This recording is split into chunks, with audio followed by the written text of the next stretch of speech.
Hello বন্ধুরা, moms কেয়ারে আপনাদের সকলকে স্বাগত। আমাদের চ্যানেলের নতুন নতুন ভিডিওর আপডেট পেতে আমাদের চ্যানেলের সঙ্গে থাকুন এবং অবশ্যই চ্যানেলটিকে সাবস্ক্রাইব করুন। আপনি কি গর্ভধারণের জন্য চেষ্টা করছেন? আপনি যদি গর্ভধারণের জন্য চেষ্টা করে থাকেন তবে ভিডিওটি পুরোপুরি দেখুন। অনেক মহিলা আছে যারা মা হতে চান, কিন্তু কোন দিনগুলোতে সহবাস করলে গর্ভবতী হবেন সেটা জানেন না। তাই আজকে আমরা আলোচনা করব বাচ্চা নিতে চাইলে শারীরিক মিলন করার সঠিক সময় কোনটি। মিলন করার সঠিক সময় হলো যখন মহিলাদের ওভুলেশন হয়, তখন মহিলাদের ওভারি থেকে একটি পরিপক্ক ডিম্বাণু বাইরে বেরিয়ে ফেলোপাইন নালীতে এসে অবস্থান করে। এই সময়টি হলো মহিলাদের জন্য সবচেয়ে উর্বর সময়। তাই এই সময়ে গর্ভধারণের সম্ভাবনা সবচেয়ে বেশি থাকে।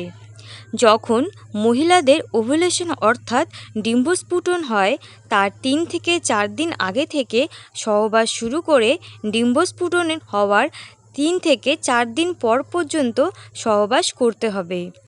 কারণ ওভুলেশনের সময়টি মহিলাদের ডিম্বাণু ফেলোপাইন নালীতে এসে অপেক্ষা করে, আর সেই সময় যদি শারীরিক মিলন রাখা হয় তবে পুরুষের শুক্রাণুর সাথে মহিলাদের ডিম্বাণু মিলিত হতে পারে, যার ফলে গর্ভধারণের সম্ভাবনা সবচেয়ে বেশি থাকে। আর ওভুলেশনের সময়ে আপনি স্রাবের মধ্যেও পার্থক্য লক্ষ্য করতে পারবেন।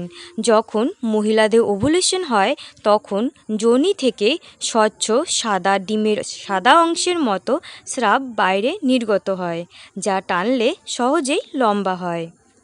আর পুরুষের শুক্রাণু একজন মহিলার শরীরে 3 থেকে 4 দিন পর্যন্ত জীবিত অবস্থায় থাকে। তাই এই সময়ের মধ্যে যদি মহিলাদের ডিম বাইরে বেরিয়ে আসে তবে আপনি গর্ভবতী হতে পারবেন। সাধারণত মহিলাদের মাসিক 28 থেকে 30 দিনের মধ্যে হয়ে থাকে।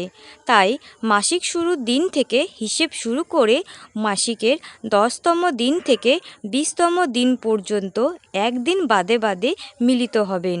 এতে গর্ভধারণের সম্ভাবনা সবচেয়ে বেশি থাকে। এবার আমরা আলোচনা করব মাসিক ডেট হিসেবে মহিলাদের ডিম্বস্ফুটন কবে হয়। মাসিক ডেটের মাঝামাঝি সময় ডিম্বস্ফুটন হয়ে থাকে। যেমন আপনার যদি 30 দিনের মাসিক সাইকেল হয় তবে আপনার ডিম্বস্ফুটন সম্ভাব্য 15তম দিনের দিন হবে। এভাবে আপনি আপনার মাসিক সাইকেল অনুযায়ী হিসেব করে নেবেন। আর মাসিকের মাঝামাঝি সময় হিসেব করে ডিম্বস্ফুটনের 3 থেকে 4 দিন আগে থেকে শুরু করে ডিম্বস্ফুটনের 3 থেকে 4 দিন পর পর্যন্ত শারীরিক মিলন রাখবেন, তবে গর্ভবতী হতে পারবেন। আজকের মতো ভিডিওটি এই পর্যন্তই। ভিডিওটি ভালো লাগলে অবশ্যই চ্যানেলটিকে সাবস্ক্রাইব করে রাখুন।